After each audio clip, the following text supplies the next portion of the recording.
Let's go.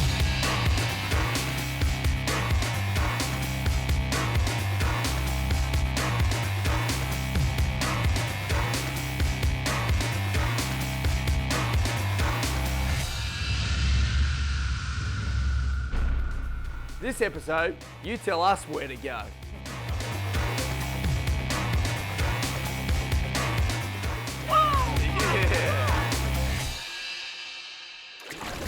Welcome to my fishing place, the place to be. Welcome to my fishing place. It's the place to be. My fishing place. The place to be. My fishing place is the place to be. My fishing place. It's the place to be. Welcome to my fishing place. It's the place to be. This time, we wanted some ideas on where to fish, so we asked you where to go. I think it'd be good to see them fish Moreton Bay. Find somewhere really secluded. Queensland National Park. Mulgrim Marine Dam. Oh, I reckon they should come down. Jumping pin. And Kingscliff. I've actually picked a few fishing places from your show. Should come up Magnetic Island, mate, up North Queensland and give it a crack up top of the wet Sundays. Well, I'm heading up to the Cape soon, so I wouldn't mind some of the creeks and things on the way up there. Definitely the Cape, just off the Northern Territory. PNG to catch some black bass. Trout fishing in Lake Tiano. Swains, without a doubt, get some proper fishing done. We caught over 900 barra in 10 days. Best fishing in the world. Go jumping pin. Come down to Corson. 10k off the Seaway. Probably Daly River. Somerset Dam. That's where I've been. Somerset. Somerset Dam. Lo and behold, Somerset Dam came up as a place you guys wanted to see us dominate. Well, fish. A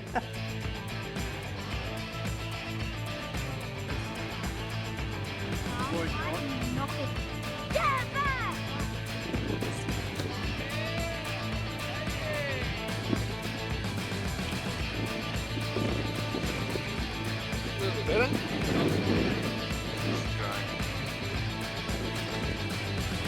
Beautiful.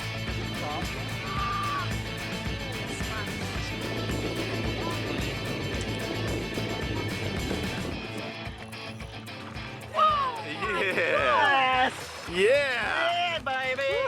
A couple of weeks before that, I'd actually received an email from Steve Otto, who's a local bass fisherman who lives on the coast here.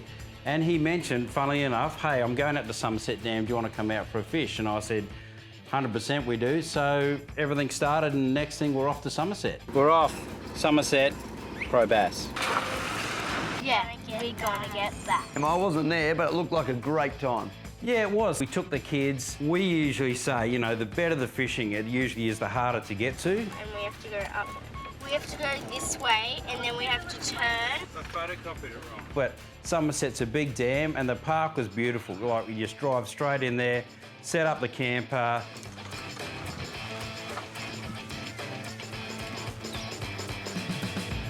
You know, it was just great. The kids were there having fun. Jackson went and had a little swim, had a couple of casts. Just a really, really beautiful spot.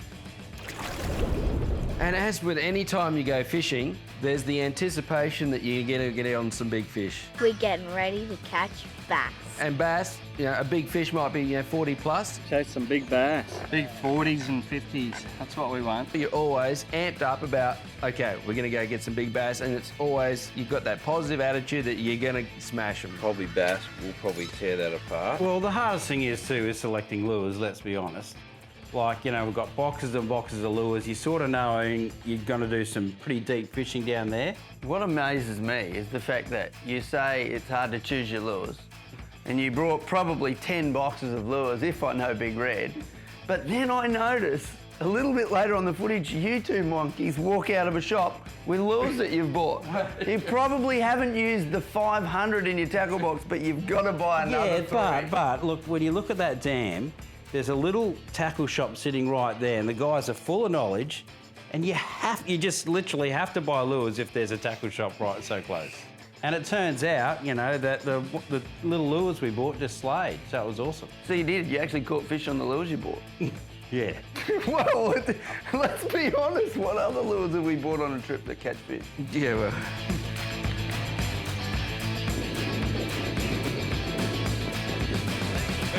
You just really had to get that depth to, you know, as you'll see, you know, we're seeing the fish on the sounder. Nice big bass on the fish finder at the moment. They're right there, but they're down deep, and if your lure's not in their face, you're just not going to catch them.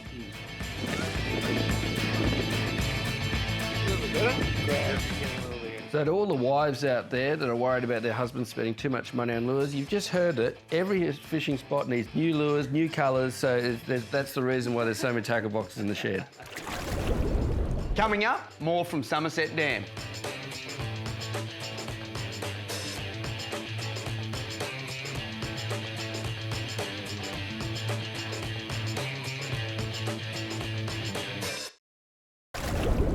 Historically speaking, we haven't always been super into the whole dam or lake fishing, but having done a couple and then watching this trip, there was a lot of fish caught. Like, you just pulled in bass after bass.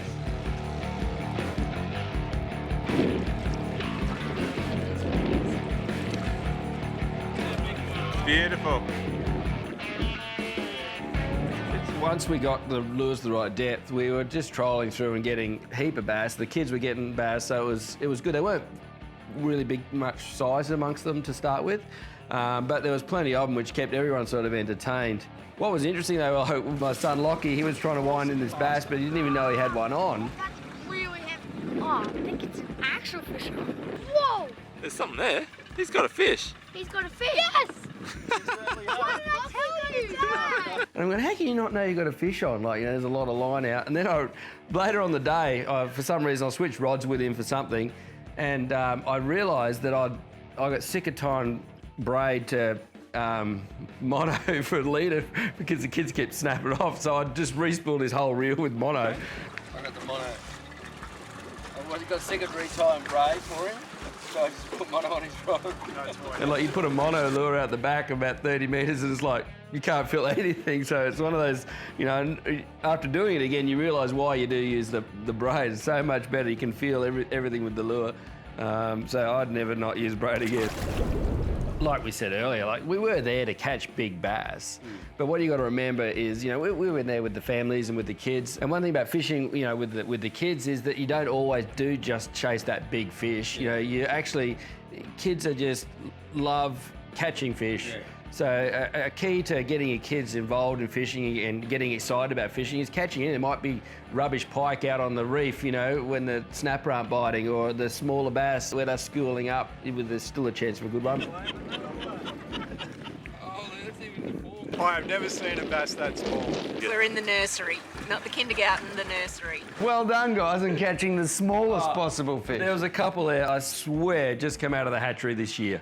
They were that small. I reckon, though, that speaks to the ferocious nature of a bass. When you've got something that'll almost hit a lure the same size, like, what are you going to do? That's a little bit Aussie natives, because cod did the same thing. They're aggressive, and I think that's what makes them great sport. I just wonder, like, what are you going to do when you catch it? It's like eating a pizza the size of yourself. What are you going to do? Yeah, what did you actually think was going to happen when you... But, getting those constant hits, constant bites, a couple of fish coming in the boat, it gets your kids excited about fishing, Being out there trying to chase that big one all day can get a bit tiring for kids, It gets tiring for me, to be honest, chasing one fish, but Yeah, but you can always find a pack of Doritos in the boat. Oh, wow. Well, yeah, true. That afternoon session was quite good. There was a lot of fish on the sounder. Some nice big bass on the fish finder at the moment. And, we were using these really deep halcos. We tried the spoons, got onto these halcos, and remember we had that double hookup, for example. Yeah. It's a tilapia. Boom, boom, boom. That's what we're talking about. Halco. So there was quite a few little fish coming through, not those monsters that we hoped. But you did get busted off. There was quite a few drops and bust-offs. Yeah, I had a good fish on. I know it was a good fish. I lost it near the boats. Oh, you son of a... Yeah, the best chance to catch a fish right now. Yeah, and I think a couple of the kids, I saw them get some... Take it easy, mate. But there's the fish that if you're going to lose a fish... I think Lockie got one, for the kids, it was a good size, around 35 or something, I think. That's really heavy. Is that a bass? That's a bass. Really? My first bass. Nobody else is worthy to catch fish? I think the bust-offs were probably tilapia. I could tell by the way the line was moving through the water that Daz had most likely had I massive think tilapia. you were the only one that caught a tilapia, weren't you? I know, and that's, you know, where there's so many bass in the dam, again, we come back to it, it takes skill to choose a tilapia. Tilapia. You chose a tilapia instead of a bass. Yeah, I could just feel the way the fish was nudging the lure, and I thought, yeah, strike now. But Why would you want to catch a tilapia? I want these noxious fish out of our dam, so now and then I just aim for them. It's the fairest on ground. Coming up, we chat with Steve Otto.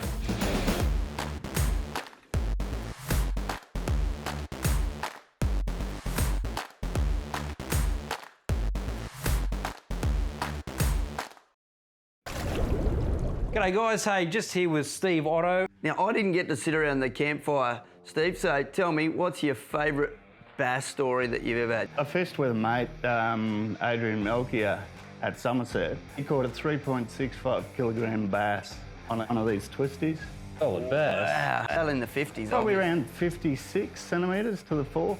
Yeah, it's a good fish. Now, talking about those twisties, is that because you're a saltwater fisherman as well that you decided to take the tuna lures bass fishing, or what's all up with that? Mate, they've been around for a long time. People used to use them 15, 20 years ago in the dams. They went out of fashion. Last 5 years, we've been slaying them on them. So. And do you find that lures go in and out of fashion, like the jackals, for example? So what, the bass change their hairstyle, get a bit more trendy and stuff? Oh, wow. That's No, but jackals, don't they? What do they remind you of that you boys used to buy from Kmart? Rattling spots. Rattling spot, exactly. remember that? Because I remember reading the magazines, and you know, there were rattling spots. So we read it, we go, let's go, get the rattling spots. Caught nothing. I was going to say, I don't remember ever catching anything in Petrie Creek on a rattling spot. So, Steve, yeah, you come out to us with the dam. We met you, I think, in the evening there. We had a chat around the fire, and from memory, there was an actual fish guarantee. Yeah, I did promise you fish. I guarantee we'll catch fish. That's a risky move. I watched the footage and I'm like, he's made a guarantee first night. That's hardcore. It'll be this big, but we'll catch it. Well, it's my local dam, so I can sort of find some fish somewhere. We can't guarantee size, but can normally find something. Just a matter of getting those big ones, which is what we were chasing. So what's it like going out with two total muppets and having to teach them to fish? Mate, I not just about had to teach them to cast, to be honest. I'm not surprised. Big Red, we try and give him casting lessons every time we go. Casting etiquette, there's all sorts of lessons. Obviously, it's a deep dam. You've got to stay close to the bottom. So if we're using these, hang on to the rod, let it go 30 metres behind the boat, and just let the lure do the work. So that's where we got it right. Where Yeah, so when they didn't have to do anything, that's... Yeah, righto. Well, when you're using a sinking lure, you've got to let the lure go right to the bottom on a slack line, and then just keep it as close as you can to the bottom. Whether it be winding a few winds, drop back, wind a few more, drop back. So it just look like a wounded bait fish or bony brim along the bottom. But what gets me about the bass in those dams too, Steve, is that unlike a creek, where you're looking for that individual fish, you really do find schools of bass, don't you? You see on the sounder just this massive, and you go, there's fish. And then the frustrating part is dropping those lures back into them, and you know you must be almost hitting them when you bring them through them. I noticed on the first day, you guys are all out in the boats in just the middle of Somerset Dam, and you're just pulling up bass after bass. And then the next morning, you hit up this beautiful looking timber. I don't think you pulled a bass out. And I was thinking if I went somewhere, I would have gone straight to the timber and been casting lures all day, but it's a totally different style of fishing. Well, the timber, we're actually looking for a yellowbelly. Steve said, you know, by the timber, we often pick up a good yellowbelly. So we thought, oh, well, that'll be good. So we went to chase a couple of yellowbelly. We pulled a couple of bass out.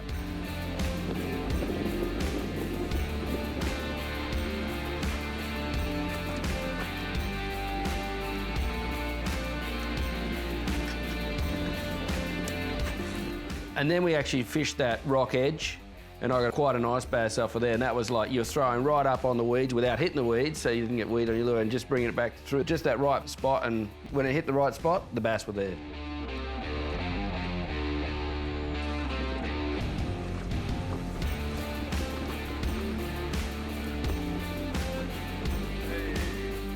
And I guess after a while, Steve, you know, like you say, your home dam, you start to find out where the fish usually sit. Is that? Yeah, big time.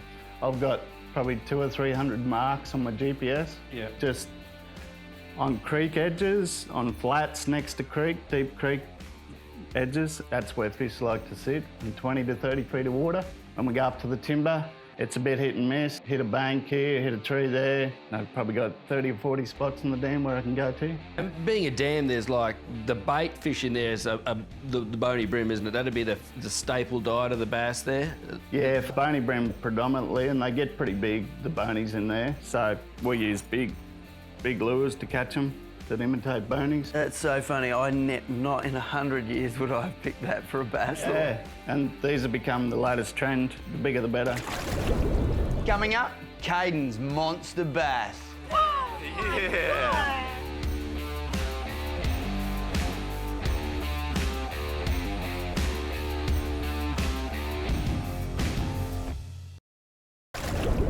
The morning we're heading off, Big Red and I said, oh, we'll stay back and pack up the campsite. And the kids said, no, we want to go fishing. So Steve kindly said, yep, I'll take your kids fishing again. Hey, feet, yeah.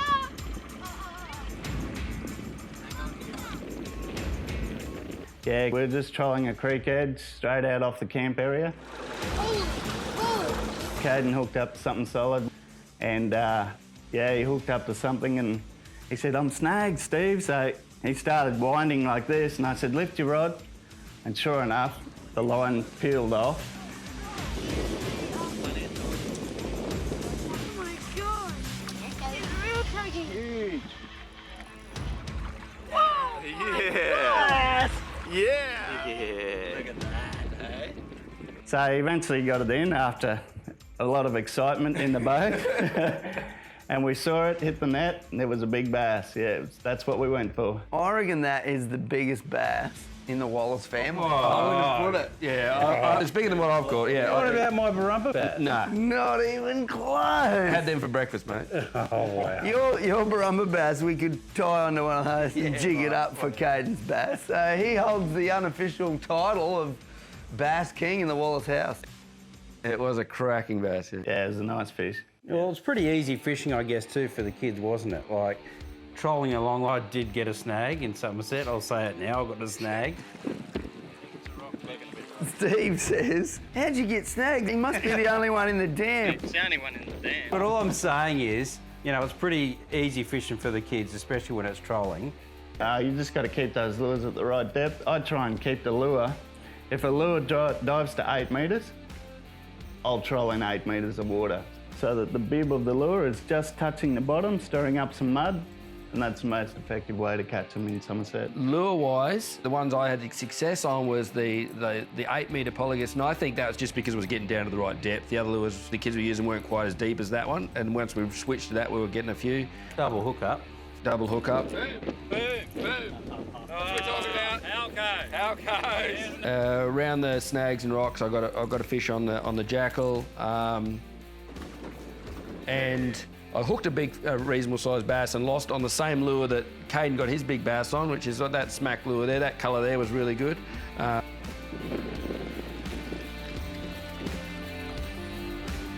you son of a... What did you do, Dazza? Did you hook a big one? Yeah, I hooked a big Where's the photo? Yeah. But I know they're old, but I've started using the Shimano Raider rods. I reckon they're a great match with those little Stratics. They're really good. Yeah, those Raider rods are great kid rods too. They're pretty unbreakable, nearly. There's levels, there's levels. Lucky. Broke his rod. Your first use the new rod. Mm-hmm. What keeps me easy to buy birthday presents every year. It's a wicked looking boat you got. It looks more like a speedboat than a bass boat. Well, it's probably based on a speedboat. Nice big 200 horsepower motor, so you can go 60 miles an hour up the dam. It's for calm fishing. It's got flat decks, front and back, underfloor storage. Yeah, it's all set up for bass fishing. And I guess one last thing, I love to be comfortable in camping. I saw, Dazza at 9 o'clock at night setting up his tent. I took out the hardcore camper, and again, like kitchen, nice mattress, tent, could fit the kids underneath, and I was very happy with that. So So kind of him to tow a camper all the way there and make you set up a tent, doesn't it? Talk about a generous guy. And the thing is, like, I'm from the country originally, and so thought, oh, well, I can rough it. My kids can learn to rough it. So I forgot to bring mattresses. We just had sleeping bags on a tent on the dirt. Now, at about 2 a.m., that's hard. And I guess, like, Kezzy, you were talking about the boat. I really don't think we would have had to give the kids a fishing rod because, you just put them in that boat, pedal to the metal, and, like, there's footage, and the kids are just screaming.